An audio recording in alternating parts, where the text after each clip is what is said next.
Hello guys! This crash course video is for Analytical Chem Practice Test 9. So the first part of our lesson is on separation techniques. And here are the topics for this lesson.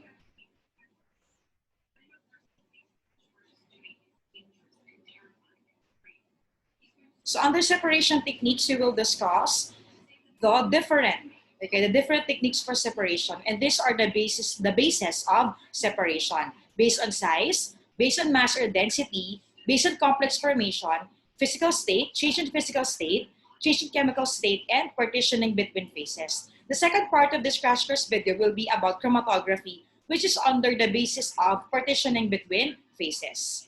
So guys, the first part is based on size. So we have here filtration. A particulate interferent is separated from soluble analytes using a filter with a pore size that will retain the interferent. So I'm very sure that everyone's familiar with the technique called filtration. So in filtration, we will have two parts after doing it. So we will be having the residue and the filtrate. So the liquid that is separated from the solid is what we call the filtrate. So it depends kung kailangan nyo guys yung residue, yung solid form, okay, after filtration, or yung filtrate, or yung liquid form after the filtration. So next here is suction filtration. So this is one form of filtration that is usually used for organic chem lab. May iba class sa inyo na nag-review for Chemtech, narinig na to in one of our sessions for the laboratory portion. So in suction filtration, we usually separate the crystals, okay, wherein we use this funnel, which is called the Buchner funnel, and the filtrate flows down here in the suction flask. So to further illustrate suction filtration, so we have here the top view of the Buchner funnel. So the Buchner funnel is usually made of porcelain, and there are perforations, may mga butas, okay, on top of the funnel, and you will be placing the filter paper, which is cut out exactly with an exact size of the funnel, okay, and then class, dun ibubuhos yung mixture. So the crystals get trapped on the filter paper, okay, and the liquid or the solution flows down through the filter flask or the suction filter flask. And then this goes to the vacuum trap. So there are cases na merong water aspirator to help the liquid or the filtrate flow down. Okay, so this is called suction filtration, and this funnel is called Buchner or Buchner funnel. Okay, so also this form of filtration is used in organic chem lab. We call this hot gravity or gravity filtration. So as you can see, guys, this is different from our earlier example, which is suction filtration. So in hot gravity filtration, we use two special tools. So this filter paper is not the conical one. Okay, so after learning how to fold the conical filter paper in the organic chem lab, we also teach the students to fold a fluted filter paper. So later I will explain to you ano ang purpose, bakit fluted yung filter paper. Also, the funnel here, actually class, may error doon sa picture, no? Because the funnel to be used in hot gravity filtration should be a short stem or a stemless funnel. So in the next slide, I will show you the two special tools in gravity filtration. So here is a stemless or a short stem funnel. So bakit walang stem? To avoid premature crystallization. Kasi class, during recrystallization, I hope everyone's familiar with the technique called recrystallization. Later, meron tayong portion na mag-explain tayo ng konti about that. So class, during hot gravity filtration, mainit yung mixture. Okay, so the mixture will flow down the funnel, at kapag na-touch ng mixture yung malamig na funnel, may tendency na magkaroon ng premature crystallization, mag-clog yung crystals kung may stem yung funnel. Pero class, kung wala namang stem yung funnel, the liquid will flow, okay, freely through the action of gravity nang mas mabilis. So to avoid premature crystallization. On the other hand, a fluted filter paper is folded many times. Okay, so pina-fold siya ng many times. If you're familiar on how to fold the fan, yung pamaypay, parang ganun pa sa pagtutupi para makagawa ng fluted filter paper. Ang purpose naman niya is to increase the surface area. Okay, para mas mabilis ang pagdaloy or pag-flow ng filtrate. Also, the fluted filter paper is a way to avoid premature crystallization. Okay, so the first two forms of filtration na recall natin in this section are hot gravity and suction filtration. Okay, so these are two special forms of filtration that I'm sure everyone is familiar. Okay, So this one is also under filtration. A membrane filter is the method of choice for particulates that are too small to be retained by filter paper. Okay, so as you can see class, meron ditong size. Okay, may pore size dito ng isang membrane filter. Okay, so we're done with filtration. Okay, now let's move on to dialysis. A dialysis membrane is usually made of cellulose and fashioned into tubings, bags, or cassettes. So ito guys, ang examples ng dialysis membrane. So baka yung iba sa inyo nakagamit na nito. I remember using this in one of my experiments in my thesis. So ang purpose naman guys ng dialysis ay to also to separate particles, okay, or molecules based on their size. So paano ginagawa ang dialysis? The sample is injected into the membrane. Okay, so as you can see, ito has different sizes ng dialysis membrane. So it is sealed tightly by a gasket and the unit is placed in a container filled with a solution with the composition different from the sample. So we have an example here. Okay, so this is our dialysis bag, okay, filled with your sample mixture. Okay, so I remember placing my sample mixture here. If you remember my story about gamma oryzanol, so I made it into a solution, place it into inside a tubing, and then class, ganito.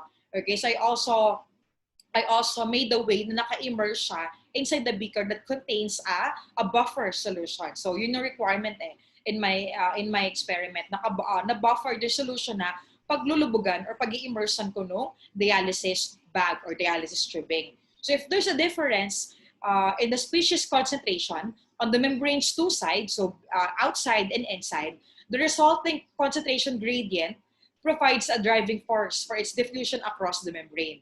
While small species freely pass through the membrane, larger species are unable to pass. So class, yung mga maliliit na particles ang nakakapass through. If you remember sa biology, meron tayong tinatawag na semi-permeable membrane. Okay? So parang ganun class yung concept, okay, in using a dialysis bag or membrane. So ang dialysis class frequently ginagamit to purify proteins, hormones, and enzymes. Alright? So class, this is another technique that is also based on size, which is the use of dialysis. Okay? Number 3, still based on size, is what we call size exclusion chromatography. Kung familiar kayo class dito, tinatawag din to sa biochem na gel filtration chromatography.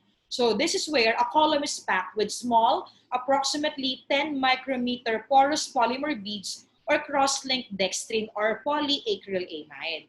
The pore size of the particles is controlled by the degree of cross-linking, with more cross-linking producing smaller pore sizes. In this type of chromatography, the sample is placed into a stream of solvent that is pumped through the column at a fixed flow rate. Those species that are too large to enter the pores pass through the column at the same rate as the solvent. Species that enter into the pores take longer to pass through the column, with smaller species requiring more time to pass through the column. So this type of chromatography, which is called size exclusion or gel filtration chromatography, is widely used in the analysis of polymers and even in the separation of proteins. So class, in the next slide, yung kinakwento ko kanina kung paano ginagawa ang SEC or gel filtration chromatography, makikita nyo sa short video in the next slide.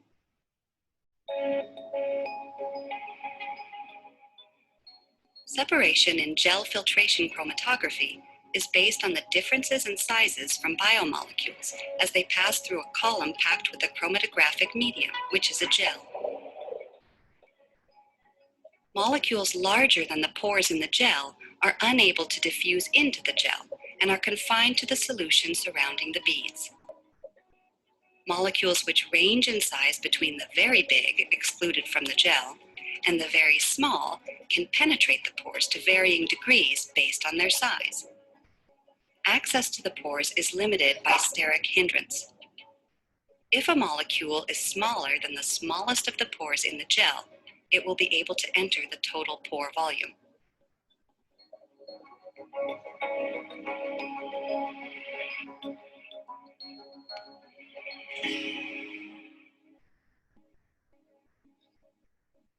Okay.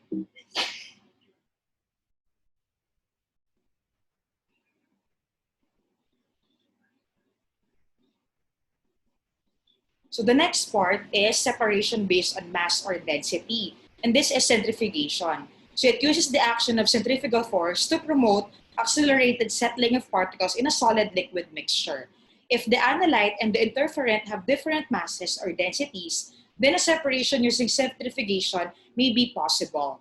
The samples placed inside a centrifuge tube and spun at a high angular velocity measured in revolutions per minute or RPM. The sample's constituents experience a centrifugal force that pulls them toward the bottom of the centrifuge tube. Those species that experience the greatest centrifugal force have the fastest sedimentation rate and are the first to reach the bottom of the centrifuge tube.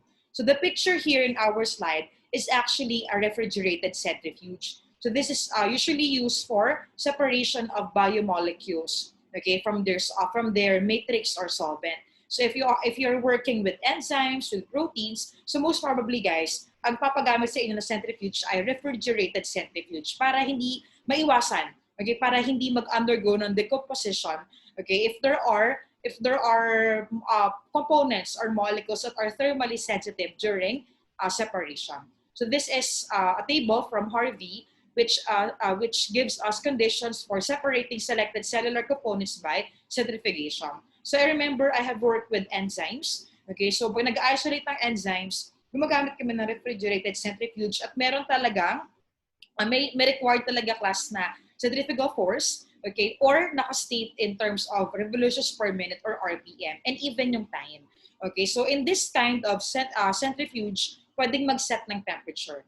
Okay, so pero kung normal tabletop centrifuge lang, normal din lang class yung centrifuge tube, doon ilalagay yung sample, then make sure to balance. Diba? Remember na may motor doon sa loob. So we don't want that we don't want the motor to be damaged. So kailangan class pantay since based on mass or density ang centrifugation. Even sa centrifuge na to, sa refrigerated na centrifuge, kailangan din pantay. Okay, so what we do para exact yung masses ng bawat container is we weigh them.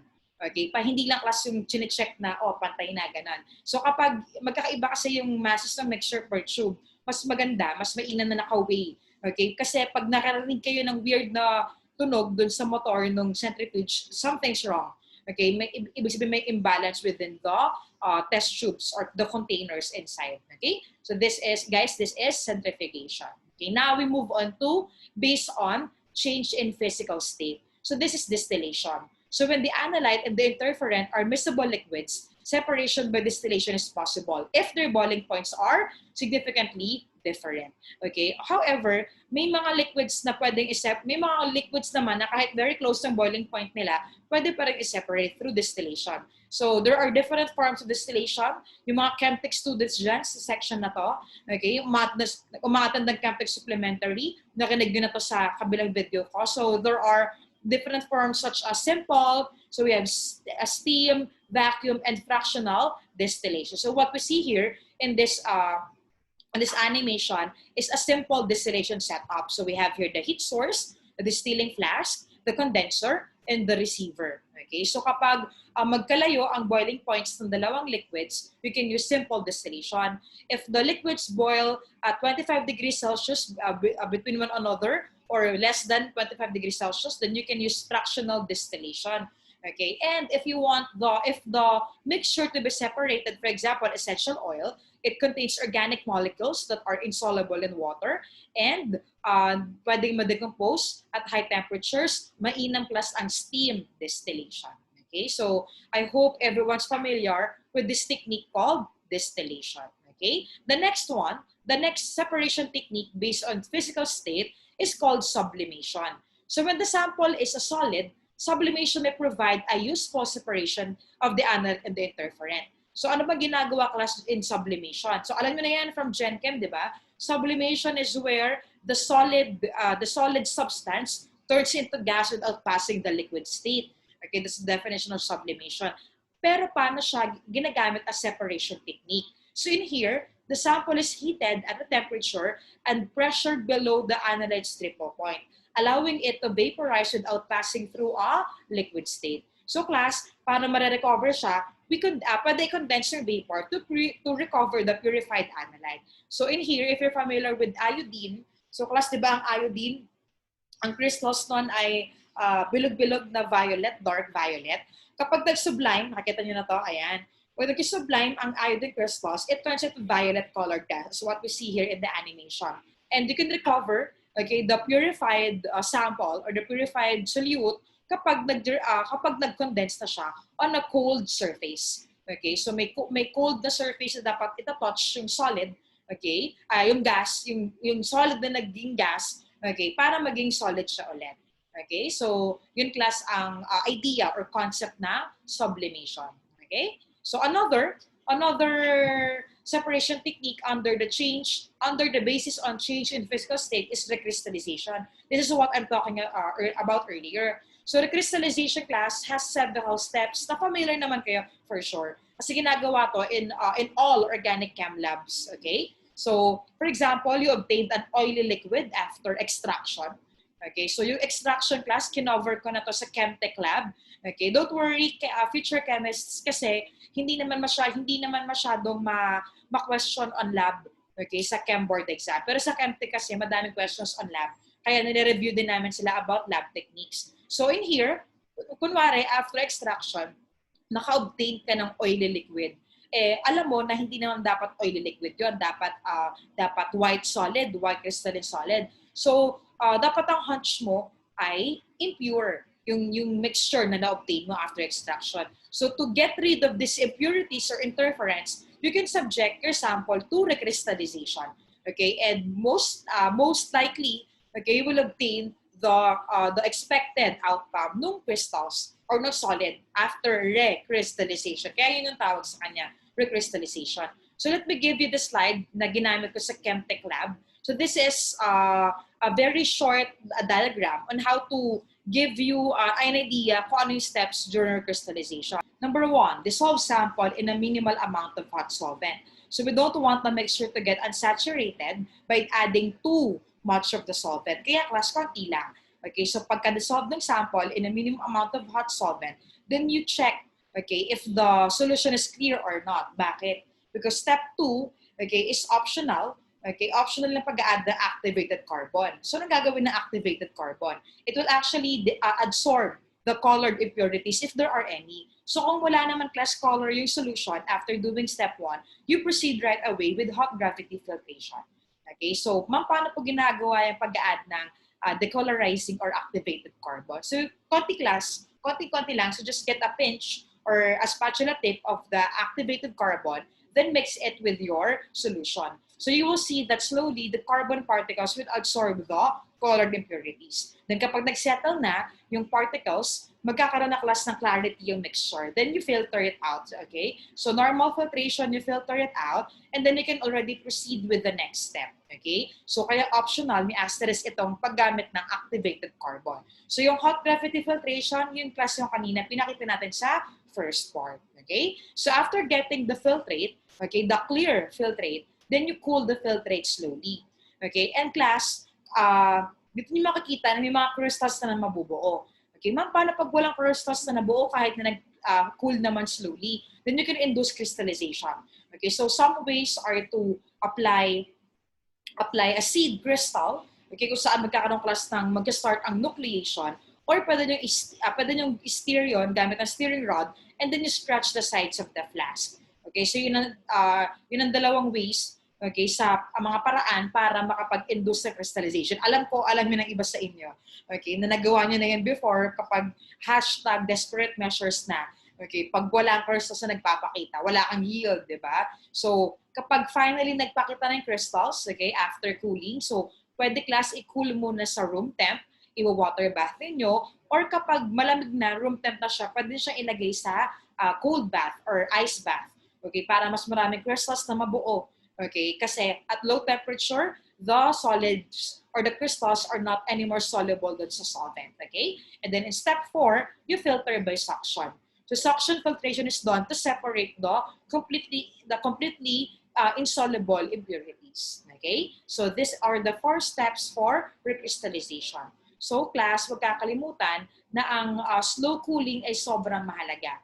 Okay, it's a key step in recrystallization to prevent the impurities or the interference from co-precipitating or getting trapped within the crystal lattice of the solute. Okay, so mahalaga ang slow cooling during recrystallization. Alright? So let's now move on to the partitioning between phases. Okay, this is the last factor, the last basis for separation, partitioning between phases. All right. So the most important group of separation techniques uses selective partitioning of the analyte between two immiscible phases. So yung dalawang immiscible phases na yon, commonly we refer to them as the organic and the aqueous layers or phases. Alright? So for liquid-liquid extraction class, ito ay consider natin.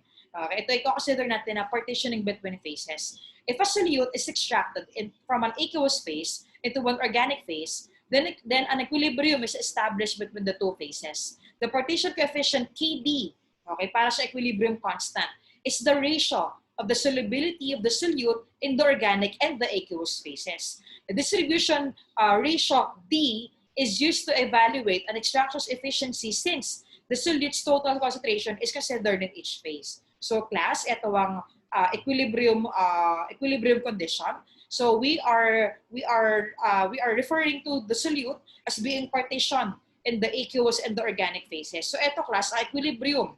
Okay, S stands for solubility. For solubility of the solute in the aqueous phase and solubility niya in the organic phase. Okay, and thus the equilibrium constant we're talking about, or the coefficient, is Kd.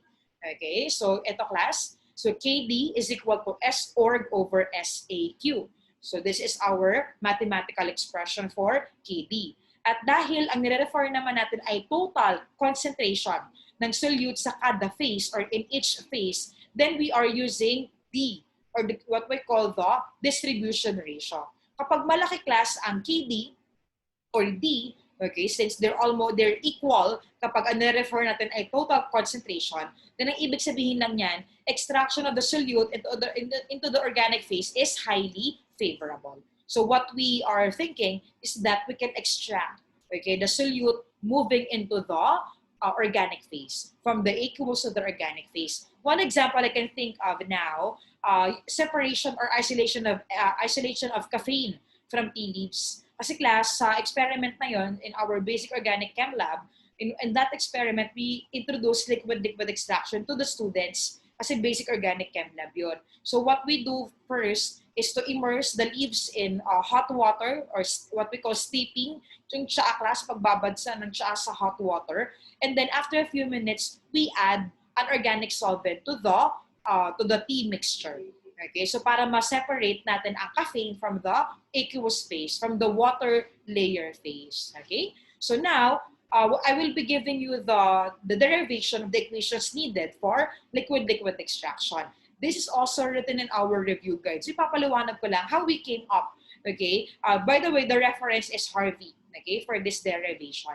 So in a simple liquid-liquid extraction, the only reaction that affects the extraction efficiency is the solute's partitioning between the two phases. In this case, D, distribution ratio, and Kd, distribution coefficient, are equal. So this is what I'm talking about earlier. Okay, so S org over SAQ. The moles of solute initially present in the aqueous phase must be equal to the combined moles of solute in the aqueous and the organic phase after the extraction. So here is our added, ito class yung added na amount. Okay, since ang total amount ng moles, okay, ang total moles ng solute in the aqueous phase ay dapat equal dun sa matitira sa aqueous phase plus yung pupunta mag-move on into the organic phase. Okay? The concentration of the solute in the aqueous and organic phases are as follows. So SAQ, ma'am, bakit po may subscript na 1? The subscript 1 tells us na yun yung first extraction. Kasi class, pwede maging twice, pwedeng 2-step, 3-step, 4-step, pwedeng multi-step extraction. Okay, so I will tell you more about that later. And then ito naman class ang S-org. So S-org, okay, both SAQ and S-org, mole over volume lang yan. So take note na naka-assign a subscript kung anong layer, aqueous ba or organic. By combining these equations, the concentration of the solute in the organic phase can be calculated. So S org is equal to this equation. Okay, 'di ba kanina meron tayong equation na ina-add natin. Okay, yung moles ng na-extract in the first extraction sa organic layer tsaka yung naiwan sa aqueous layer. Okay, so kaya class applicable or valid itong next na, valid itong equation na to. Okay? Substituting the terms for the solute concentration and the aqueous in organic phases in the partition coefficient equation will give us this. So D, remember, is equal to S org over SAQ. Ito na ngayon ang org natin. Plus, ginaya ko lang yung color coding sa Harvey, ha? So, yellow yung kanyang S org, yung organic, yung solute sa organic layer, at blue naman yung solute sa aqueous layer. So, ito na siya, class. Okay? Ma'am, ano po ibig sabihin ng 0? Yung original na pinanggalingan.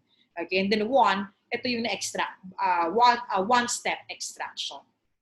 Applying the operation gives, okay, ayan. So here is now the applied operation in the previous equation. Okay, so simple algebra lang pas ang gagawin dyan.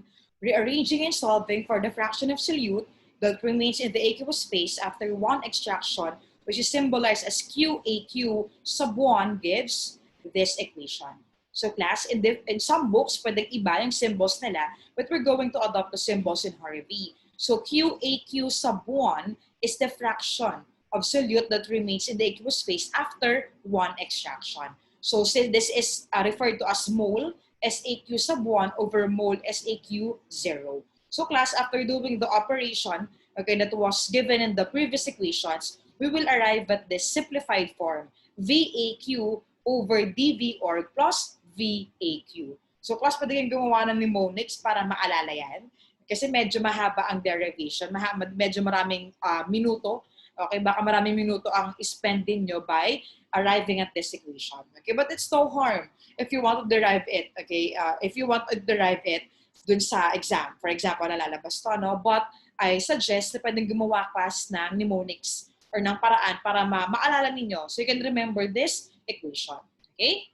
The fraction of solute present in the organic phase after one extraction is, so Q org naman to class. So S org over 1 is equal to mole SAQ over 0. Remember, ina-assume natin na lahat ng amount ng organic solute ay nasa aqueous phase. Doon siya nanggagaling. Yun yung original. So class, ito naman ng Q org 1, DV org over DV org plus VAQ. So kayo nang bahalang gumawa ng way ninyo on how to be familiar with these two equations. In general, for a series of n identical extractions, ibig sabihin ng class ng n identical instructions is that it's a multi-step extraction that you will be adding the same solvent, okay, and the same volume. Okay, for example, two-step extraction using 50 ml portions of ether. Ang ibig sabihin nun, for every extraction you will do, 50 ml ng solvent ang ilalagay. Yun yung similar or identical extractions. So for a series of n identical extractions, the fraction of solute that remains in the aqueous phase after the last extraction is given by this, wherein n stands for the number of extractions. Okay? So class, ito ang derivation ng mga equations, okay, for liquid-liquid extraction from the book of Harvey. Ngayong class, i-apply na natin itong mga equations na to in our sample problem. So if you want, guys, after i-give problem sa inyo, you can pause the video, okay, para mag-solve kayo on your own bago nyo malaman yung correct answers. So in this problem from Harvey, a solute has a KD between water and chloroform of 5. So KD is equal to 5. Suppose we extract a 50 ml sample of a 0.05 molar aqueous solution of the solute using 15 ml of chloroform. Letter A, what is the separation's extraction efficiency? Letter B, what volume of chloroform do we need if we wish to extract 99.9% of the solute? Okay? So class, letter A. So ang fraction na maiiwan in the aqueous phase, okay, after the first extraction is given by the equation earlier. So QAQ sub 1. Ito yung kanina, di ba? So, ito class na equation niya, VAQ over DV org plus VAQ. So D will be equal to KD. Okay, since simple lang class ang treatment sa problem na to. So 5. And then VAQ, okay, volume ng aqueous layer, at V org naman, volume ng organic layer. So 50 yung volume ng aqueous layer over 5 times 15 plus 50 ml. So class, as I've said earlier, pwede niyo i-pause yung video to allow yourself to compute muna before I gave you the correct answer. And the correct answer, the fraction of solute that remains in the aqueous phase after the first extraction is 0.4 or or 40% ang maiiwan, okay, in the aqueous phase, which goes to say na ang ma-extract in the organic phase is 60% or 0.6. Okay? Now, ito class ang kanyang tinatawag na extraction efficiency. Extraction efficiency is the percentage of solute that moves into the extracting phase. That is the organic phase. Thus, the extraction efficiency is 60% only. Kasi yun ang klase na extract. Okay, next, letter B. So for letter B, ang goal ay maka-extract ng 99.9% ng solute. So ibig sabihin nun, yung amount na maiiwan in the aqueous phase must be 0.001. So solving the equation a while ago for V org and making appropriate substitutions for QAQ and VAQ will give us this. Okay, so hinahanap lang sa volume ng solvent na organic layer para maka-extract ng 99.9% ng solute. So ito class ang rearranged equation. So ang hahanapin natin V org using our derived equation earlier. So 50 ml ang VAQ, and then ang maiiwan na gusto natin na lang ay 0.001, 50 times 50 over QAQ times D, okay, which is 5.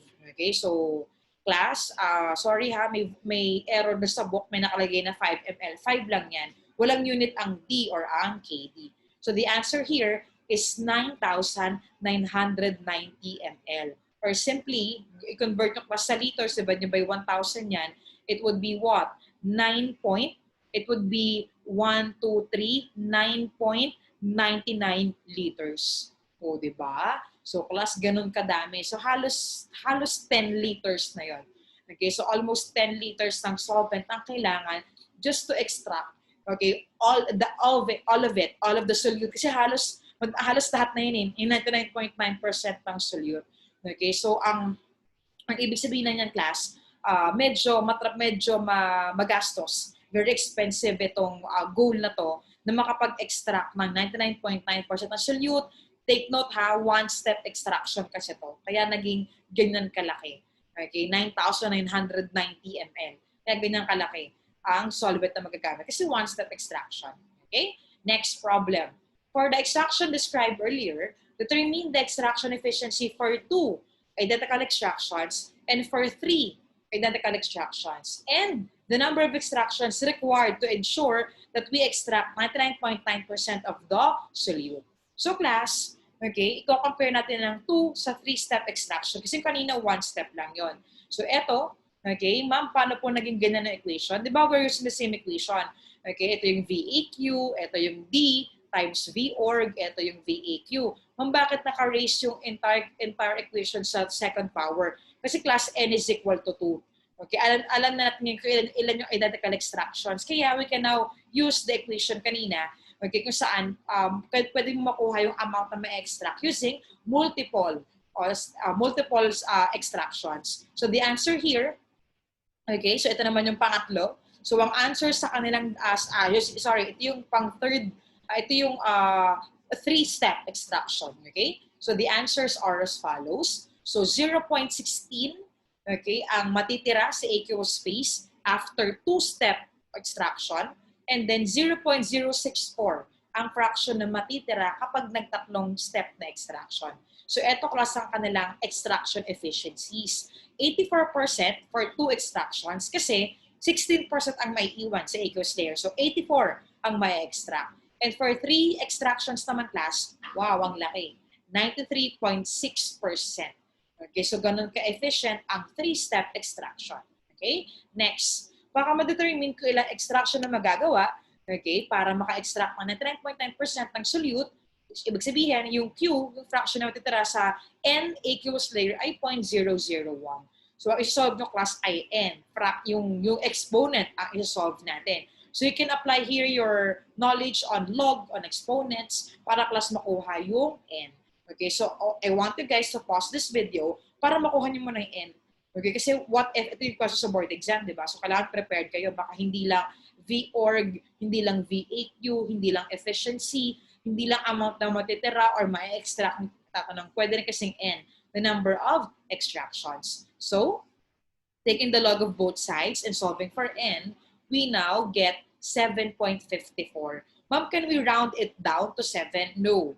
kailangan ma-assure na ma-extract ang 99.9%, hence rounded up into 8 extractions. Wala namang extraction class na kalahati, di ba? So, kailangan whole number. So, we find that a minimum of 8 extractions is necessary. Okay? So, class, what I'm going to ask you at this point is to solve more problems on extraction.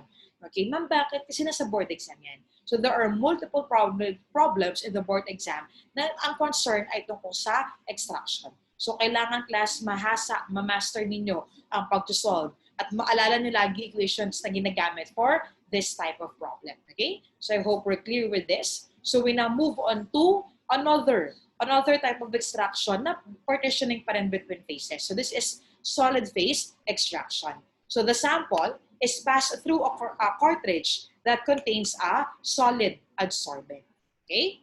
So, ito klase examples. Ito ang examples ng figures na magpapaliwanag sa atin ng tungkol sa SPE or solid phase extraction. So, class, I will find a video sa YouTube para ipakita sa inyo kung ano ang ginagawang steps sa solid phase extraction or SPE. So, in this video, I will not focus on this. Okay, actually, yung gusto ko i-focus yung kanina, yung LLE, liquid-liquid extraction. Kasi known na nag-solve ng mathematical problems for that topic in the board exam. So, yung ibang added information class, pwede ko i-supplement sa discussion thread natin. Okay? So, this is another separation technique na under ng partitioning between phases. This is continuous extraction. O baka class nakagawa na kayo nito before, ha? Okay? Ito yung medyo mahaba kasi so binabantayan talaga to extraction na to. So when extraction is possible, even if the analyte has an unfavorable partition coefficient, provided that the sample's other components have significantly smaller partition coefficients. Because the analyte's partition coefficient is unfavorable, a single extraction will not recover all of the analyte. Instead, we continuously pass the extracting phase through the sample until we achieve a quantitative extraction. A continuous extraction of a solid sample is carried out using a Soxhlet extractor, just like what we have in this animation. Okay? So in a Soxhlet extractor, the extracting solvent is placed in the lower reservoir and heated to its boiling point.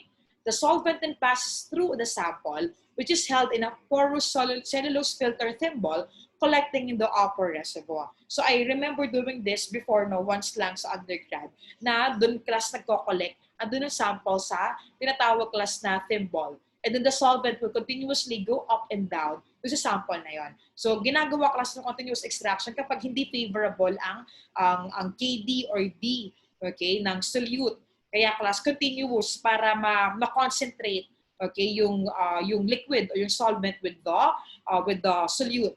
So when the solvent in the upper reservoir reaches the return tubes upper bed, the solvent and extracted analyte are siphoned back to the lower reservoir.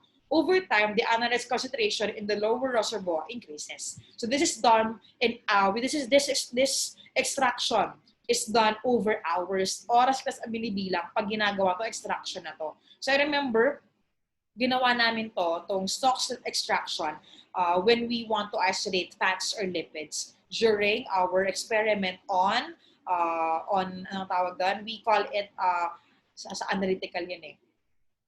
So we did this experiment, Soxhlet extraction for our analytical experiment on proximate analysis. So ginawa namin to class sa pag-separate ng or pag-extract ng lipids or fats. Okay? So this is an example class of a Soxhlet extractor na magkakatabi. So parang ganito yung nasa lab namin sa undergrad. Magkakatabi sila. Okay? So class, here is the list, okay, of the different techniques for separation with respect to their basis of separation. So if you notice, hindi lahat din sinama ko sa video. So I'm assigning some of this as your reading homework. Since naka-post naman sa thread ang link, okay, it's your duty class to read. Okay, pag may ina-assign ako na reading assignment, gawin nyo. Kasi I can't be able to talk about all of this in one crash course video. So it's also your job to do some reading assignment. And class, in the next part, in the second half of this video, we will be discussing chromatography. So chromatography is also under practice test 9, under partitioning between phases. Okay, so let's now move on to the next part, which is chromatography. So guys, this is the second part of our crash course video for practice test 9.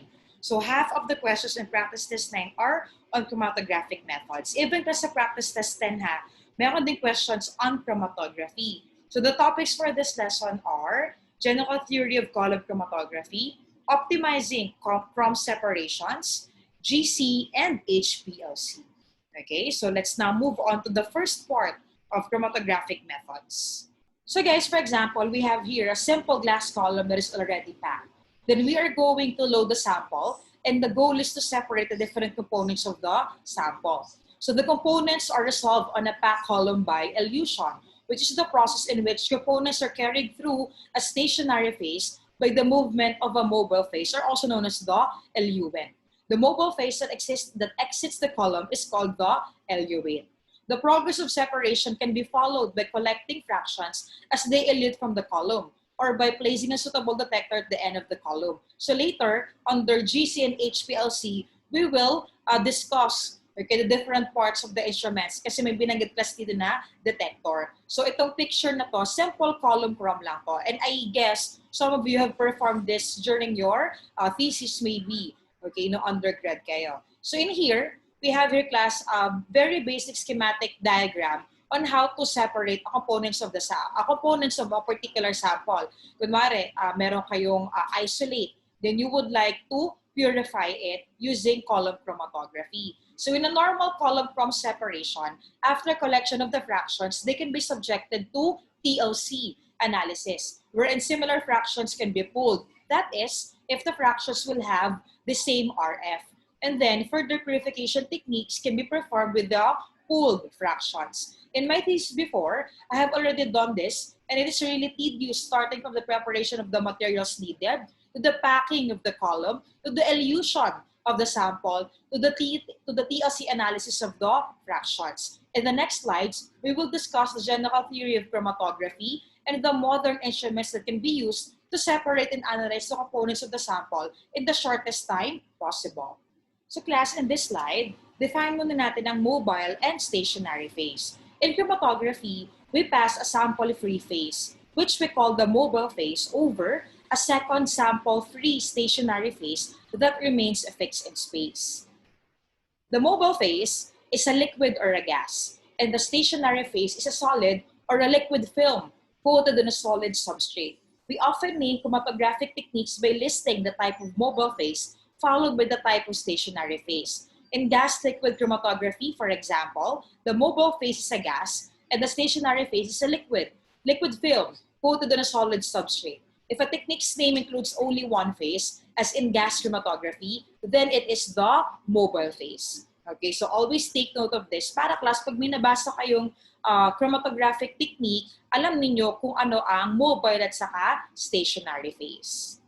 Now, there are 4 examples of interactions between a solute and the stationary phase. So we have adsorption on a solid surface, partitioning into a liquid phase, and we have ion exchange and size exclusion. In spectroscopy, if the output is called spectrum, in chromatography class, ang output, ang tawag natin ay chromatogram. It is a plot of the detector's response as a function of elution time, or as a function of the volume of the mobile phase. Each solute is seen as a peak in a chromatogram. So for example, this chromatogram is from the book of Harvey. So we can say that there are 2 components shown or as seen in the chromatogram. So the chromatogram can be printed after the analysis.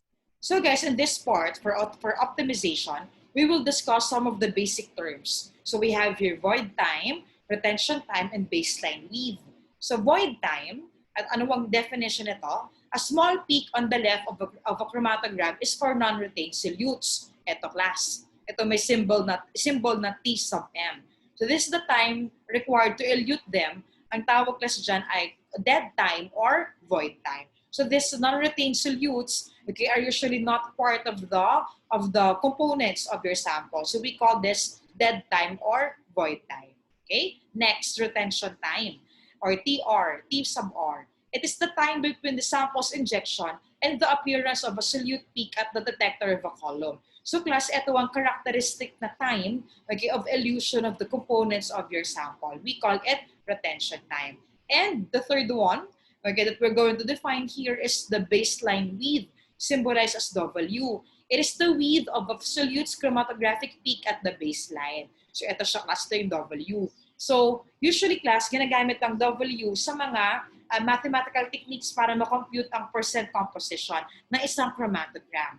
Okay, so there are various ways on how to compute or to arrive at the percent composition for your sample. Actually, hindi siya focus ng video na to. Okay, so what I'm telling you is, you can look, okay, you can read into this kung paano nila inaalam ang percent composition ng sample given a chromatogram. Okay, next that we will define is what we call resolution. The resolution between two chromatographic peaks, or what we call R, as a quantitative measure of the separation. It is defined as follows. So ito class, a mathematical na meaning ng R. So in this case, we have two peaks, or we have two components, A and B. So RAB is equal to the retention time of B minus retention time of A, divided by 0.5 times width of B plus width of A. Or class, ito. Okay, so this is another way of expressing resolution. So B, between the two components, is the later eluting of the two solutes. Ibig sabihin, class, mas mahaba ang retention time or larger in value ang retention time ng solute B. So here's an example of three cases. Okay, na at least dalawa ang components. So we have green for A and then red glass yung B. As you can see, class, pag ang resolution ay 0.5, hindi completely resolved yung dalawang peaks. It will look like this. May overlap. So hindi mo completely man na-separate yung dalawang components. On the other hand, if you have a resolution of 1, okay, so meron lang slight overlap. What we want is that the peaks are completely resolved or separated. So as you can see, it happened here with a resolution of 1.5. Okay, so this is what we call resolution. Alright? Next, now mag-solve tayo class ng problem na may kinalaman sa optimization. In a chromatographic analysis of lemon oil, a peak for limonene has a retention time of 8.36 minutes with a baseline width of 0.96. Gamma terpenine elutes at 9.54 minutes with a baseline width of 0.64 minutes. What is the resolution between the two peaks? So we have here class the two components na meron class given ang kanilang retention times. Okay, so class, you can pause this video ha pag kailangan yung mag-solve muna bago ko ipakita yung answer. So the resolution here, okay, using the equation a while ago, is equal to this. Okay, just follow the class the equation and you will arrive at the answer 1.48. So the next parameter for optimization is what we call selectivity. Selectivity is a relative measure of the retention of the two solutes, which we define as using our selectivity factor alpha. So alpha is equal to Kb over Ka, which is equal to the retention time of each component minus Tm, or which is called the dead time or the void time we have defined earlier. So solute A has the smaller retention time. So kanina class, diba yung B, siya yung later eluting solute, siya yung may longer retention time. When the two solutes elute with the identical retention time, which wherein alpha is equal to 1.00, so for all other conditions, alpha is greater than 1.00.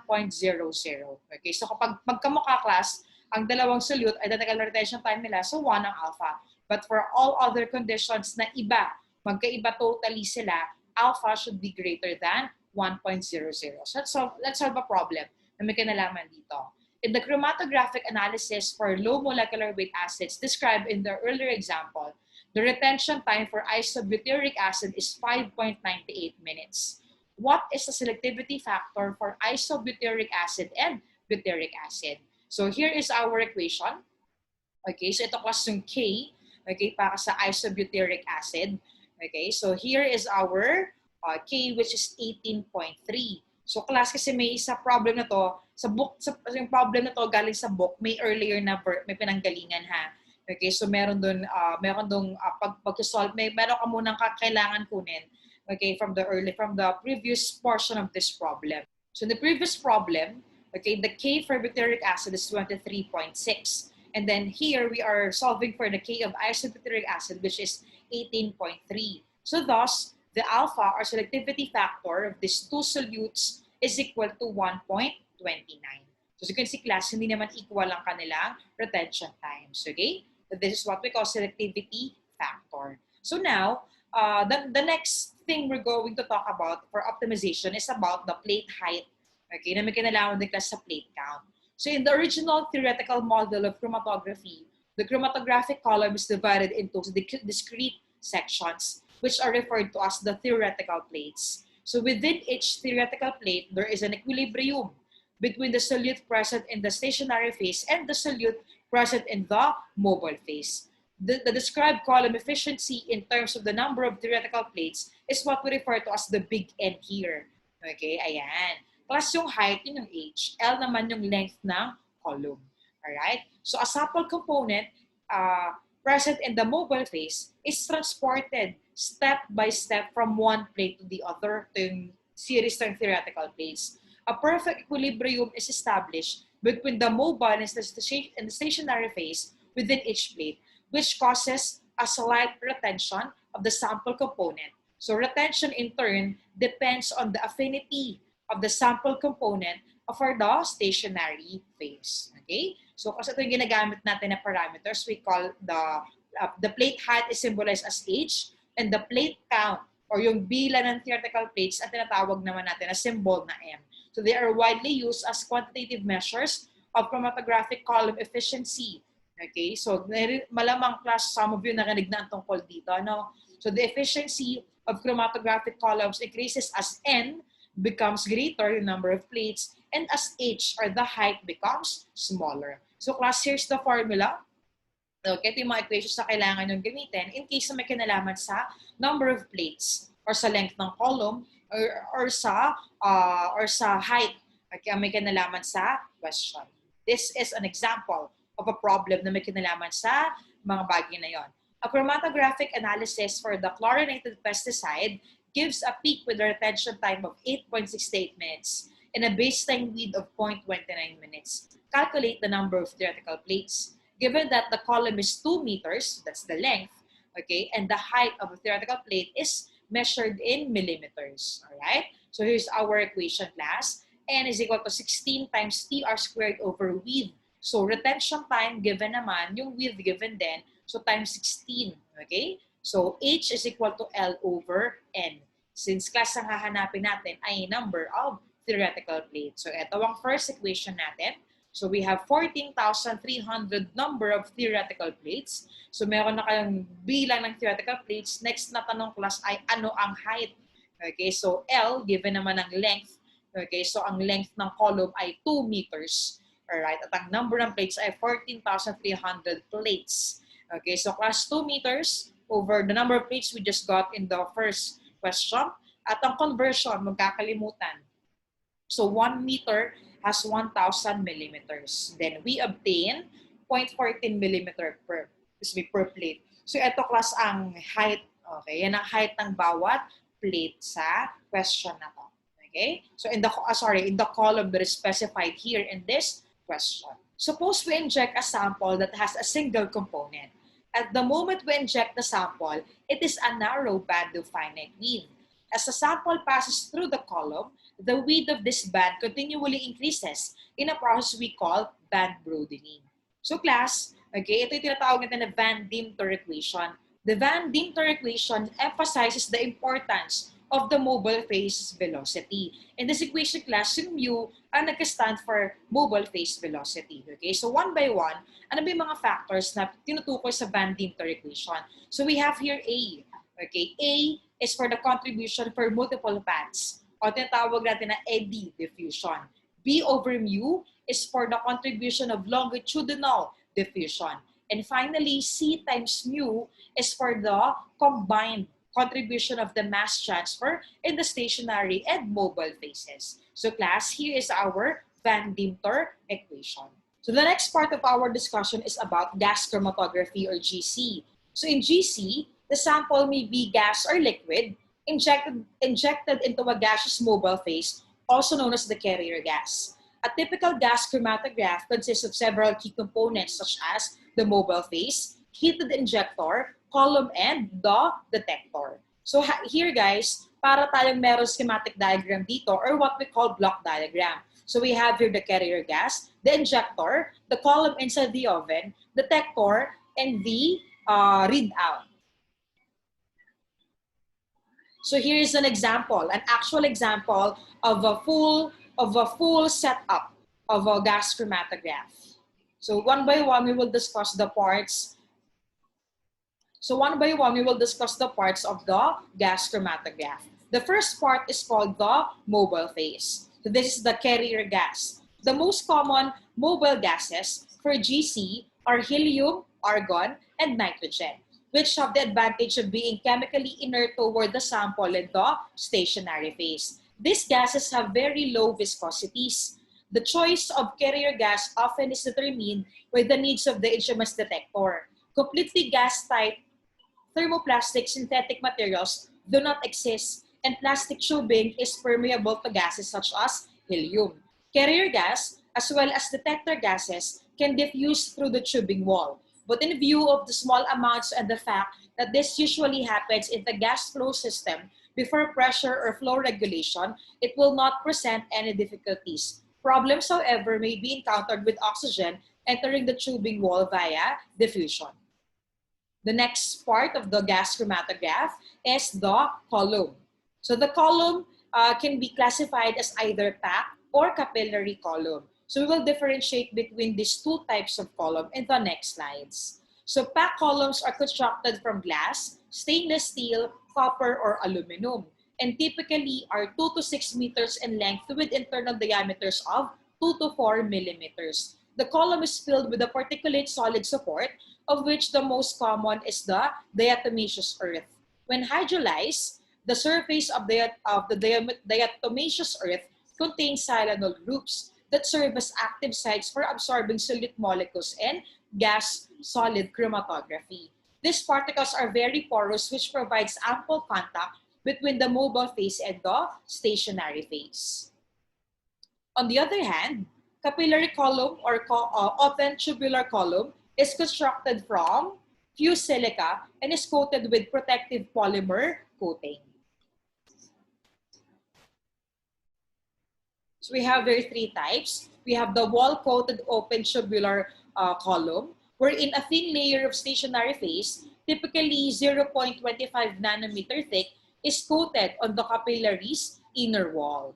In a porous layer open tubular column, a solid support such as alumina, silica gel, and molecular sieves are attached to the capillary's inner wall, just like in the diagram here. And the third one, a support-coated open tubular column is similar to the second one that includes a liquid stationary phase. So class, in here we have the legend. Okay, kung ano yung mga nasa loob ng mga capillary columns, kung ano yung coating nila, kung ano yung support or coating nila. So the third part of the gas chromatograph that we will discuss is about how to introduce the sample. So there are three factors on how a sample is introduced. Number one, all the sample's constituents must be volatile. The analytes must present an appropriate concentration. The analytes must be present at an appropriate concentration. The physical process of injecting the sample must not degrade the separation. So there are two types of sample introduction. We have the split versus the splitless injection. So to further understand the difference between the two, let's watch a short video clip about split and splitless injection.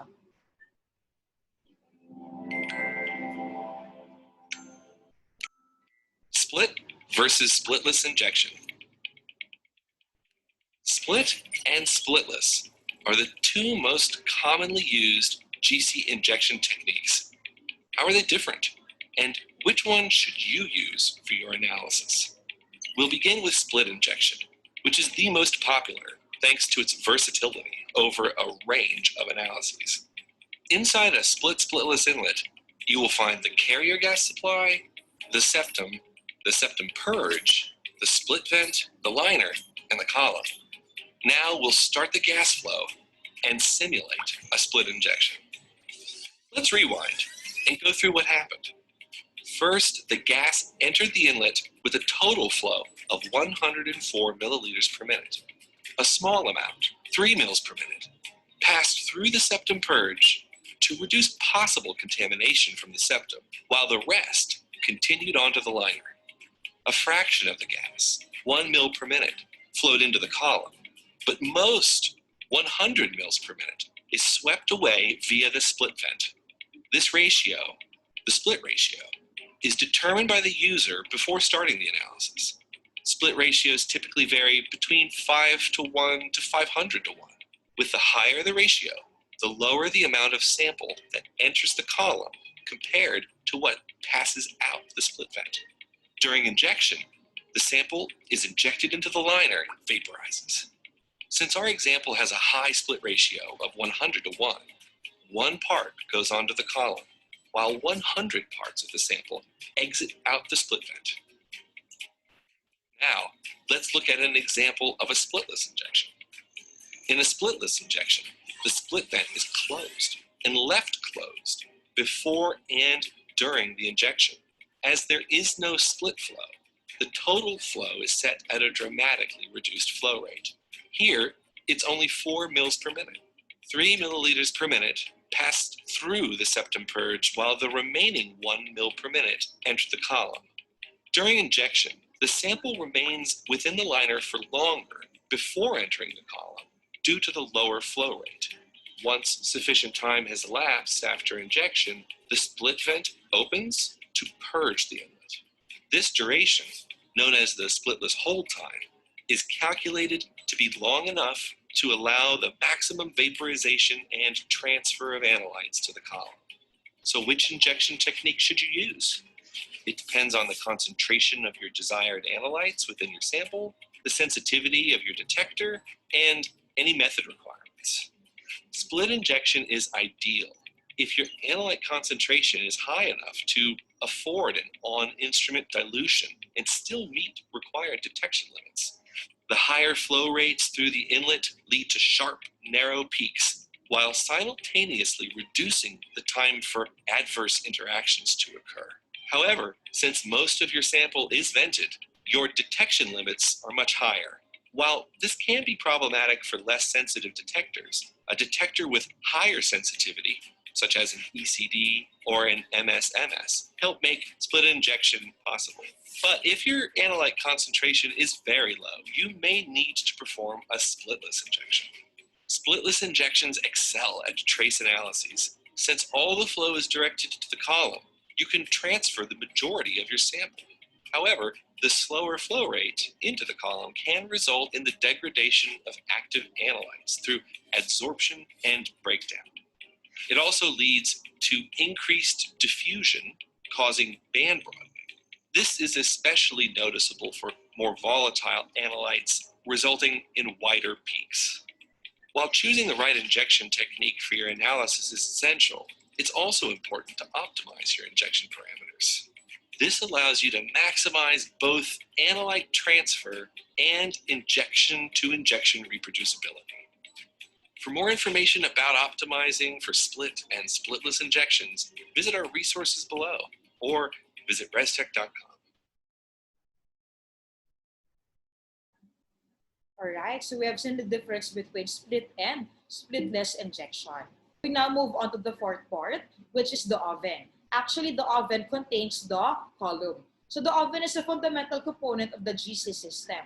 Separation usually occurs at a higher temperature than the ambient temperature of 25 degrees Celsius. The temperature during an analysis should be high enough to evaporate the sample components. The oven temperature must be controlled very accurately over a wide range of temperatures to assure accurate isothermal temperature settings and temperature programming. So here are the requirements for a GC oven. The temperature range should be between 5 to 450 degrees Celsius. The temperature stability should be about 0.1 degrees. The programming rate should be 0.1 to 50 degrees Celsius per minute.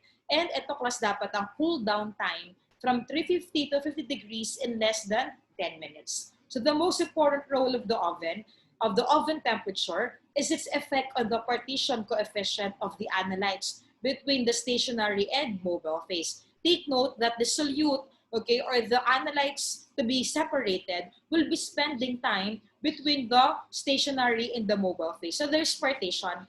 An increase in temperature will result in decreased retention of analytes and vice versa. Since temperature is such an important parameter, there is a high demand on the stability and reproducibility of temperature settings. So class, in here, we will discuss about temperature control. So control of the column's temperature is critical to attaining a good separation when using gas chromatography. For this reason, the column is placed inside a thermostated oven. So we have two types of separation. In an isothermal separation, we maintain the column at a constant temperature. One difficulty with the isothermal separation is that a temperature that favors the separation of a low boiling solute may lead to an unacceptably long retention time for a higher boiling solute. Temperature programming provides solution to this problem. So ano ba tong temperature programming? So class, take note, ang difference nilang dalawa, isothermal means constant ang temperature. Diba? If you remember something from your phychem lesson before, isothermal means there's no change in temperature. So paano naman yung second type, which is temperature programming? In this type of separation, at the beginning of the analysis, the column's initial temperature is set below that for the lowest boiling solute. As the separation progresses, there is slow increase in the temperature at either a uniform rate or in a series of steps. So in here, guys, we have diagrams to illustrate. Okay, to illustrate the difference between isothermal, ayan no, walang change. Okay, walang change in temperature. And here we have temperature programming. The optimum column temperature is dependent upon the boiling point of the sample components. When the sample components have a wide range of boiling points, efficient separation within a short analysis time is not to be expected. Temperature program analysis is preferred for such samples. So a temperature program generally consists of a series of isothermal and temperature rise steps. Here are the three variables that play an important role in temperature programming. So we have the initial temperature that should be such that the most volatile components are adequately separated. This is generally well below the boiling point of the lowest boiling component. So in this diagram, so we have here the initial temperature, the initial time, temperature rate, final temperature, and the final time. So ano naman yung final temperature? It should be such that the highest boiling components should leave the column properly separated. This is generally near the boiling point of the highest boiling component present in the sample. And then temperature rate, okay, temperature rise profile can be linear, multilinear, convex, and concave. Okay, so class, so those are the first four parts of the gas chromatograph. So let's have a quick recap before we move on to the fifth part, of the detector. So that we discussed the mobile phase, the column, the sample introduction, and the oven. Okay, so for this part, for the detector, we will discuss the different types of detector. Lagi kilos lumalabas sa board exam to, so always keep in mind to be familiar with the advantages and the functions of each detector. Comparison sila.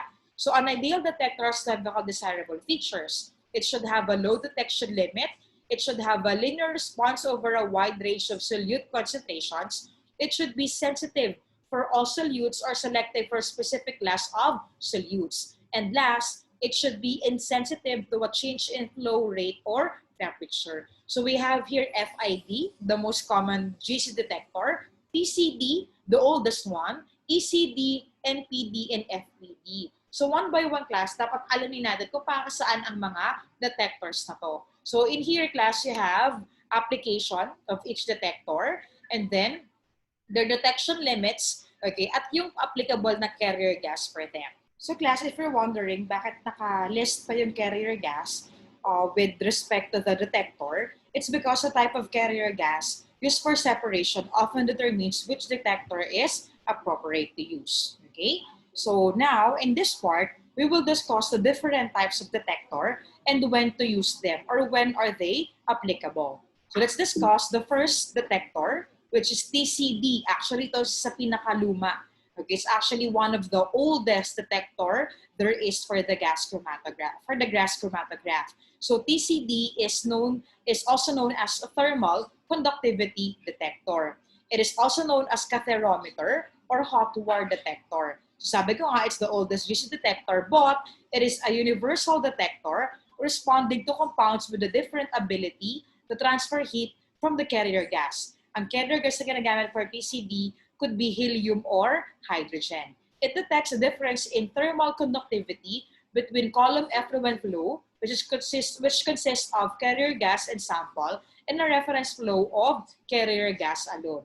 Ang composition na class is made up of 4 tungsten or tungsten rhenium filaments. So in here we have a diagram for the TCD. So class, take note, TCD, or also known as catherometer or hot water detector, oldest and universal detector. So most of the early GC instruments, ang ginagamit nila na detector ay ang TCD. So they have remained popular particularly for packed columns and inorganic analytes tulad ng water, carbon monoxide, carbon dioxide, hydrogen, and all inert gases. TCD is a differential detector that measures the thermal conductivity of the analyte and carrier gas as compared to thermal conductivity ng pure carrier gas lang. So class, that's the working principle of TCD. So class, the second detector in our list is ECD or electron capture detector.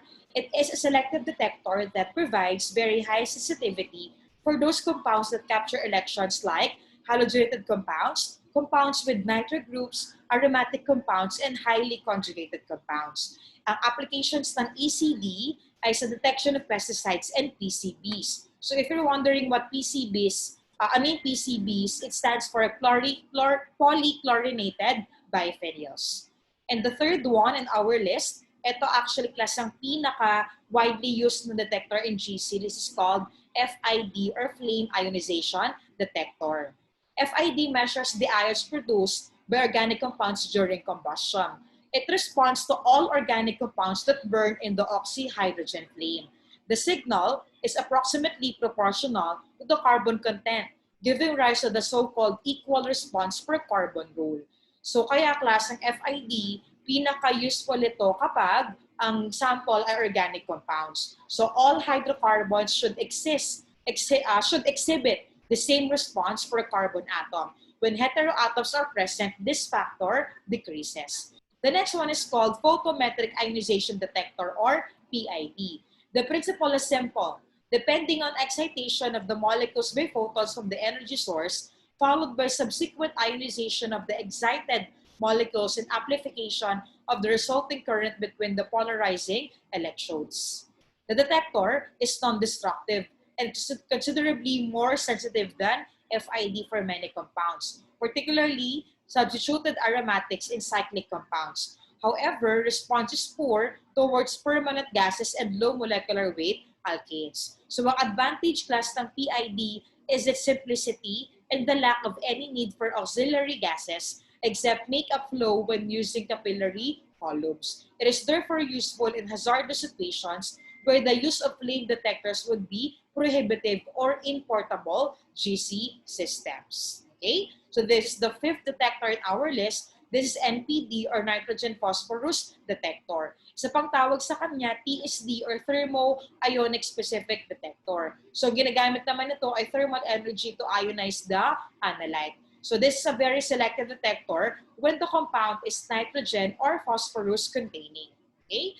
And the last in our list is mass spec. If you guys remember, we have this, we discussed mass spec in the previous crash course video under spectroscopic methods. So very familiar class siguro sa inyo ang GCMS. It's a coupled analytical technique. Okay, so GC will separate the components of the sample, and then MS will tell you, okay, what are the components of the sample by giving you the mass spectrum of the components, okay, coming out from the GC. So the if you want to recall kung ano ginagawa class ng mass spectrometer, so a mass spectrometer is an instrument that ionizes a gaseous molecule using sufficient energy that the resulting ion breaks apart into smaller ions. Di ba meron tayo discuss na fragmentation. So because these ions have a different mass to charge ratios, it is possible to separate them using a magnetic field or an electrical field. The resulting mass spectrum contains both quantitative and qualitative information about the analyte. Okay? So if you remember in our previous video, diniscuss natin class ang block diagram inside a mass spectrometer.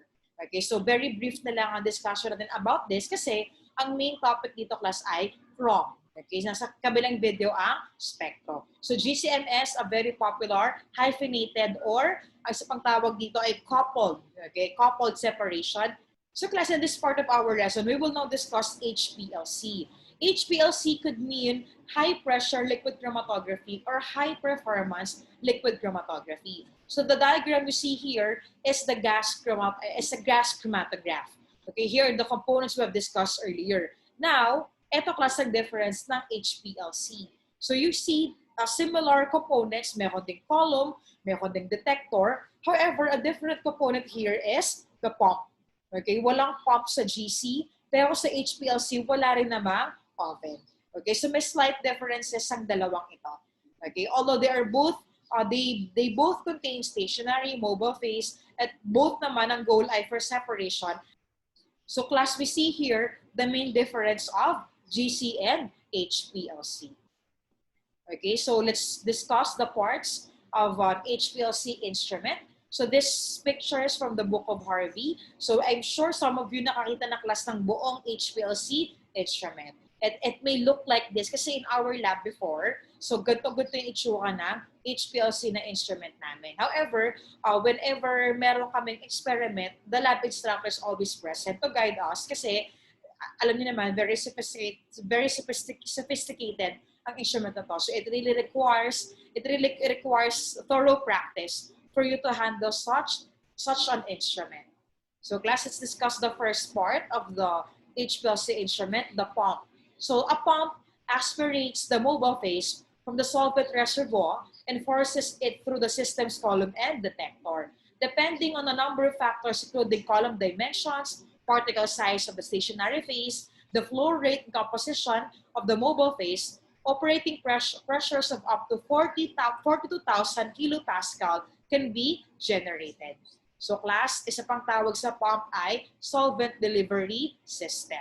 So class, again, the purpose of the pump is to aspirate the mobile phase from the solvent reservoir at dalhin ito sa system's column and detector. The pump maintains a constant flow of mobile phase regardless of the pressure or what we call the back pressure caused by the flow resistance of the back column. So class, the first part is the pump. The second part is the column. Two problems tend to shorten the lifespan of an analytical column. First, solutes that bind irreversibly to the stationary phase degrade the column's performance by decreasing the amount of stationary phase available for affecting a separation. Second, particulate material injected with the sample may clog the analytical column. To minimize these columns, we place a guard column before the analytical column. So maybe you have seen the column inside an HPLC instrument. Bago class yung analytical column, may maliit na portion doon na ang tawag ay guard column. So this is used to protect the analytical column from chemical impurities that could be present in the sample. So a guard column usually contains the same particulate packing material in stationary phase as the analytical column, but it is significantly shorter, mas maliit siya, and less expensive because they are intended to be sacrificial. Guard columns are placed regularly. Okay, so now let's discuss the stationary phase. So what components or what structures are inside the analytical column? The stationary phase is a liquid film coated on a packing material, typically 3 to 10 micrometers porous silica particles. So class, ito ang example natin. So diagram, picture na kasi ng column.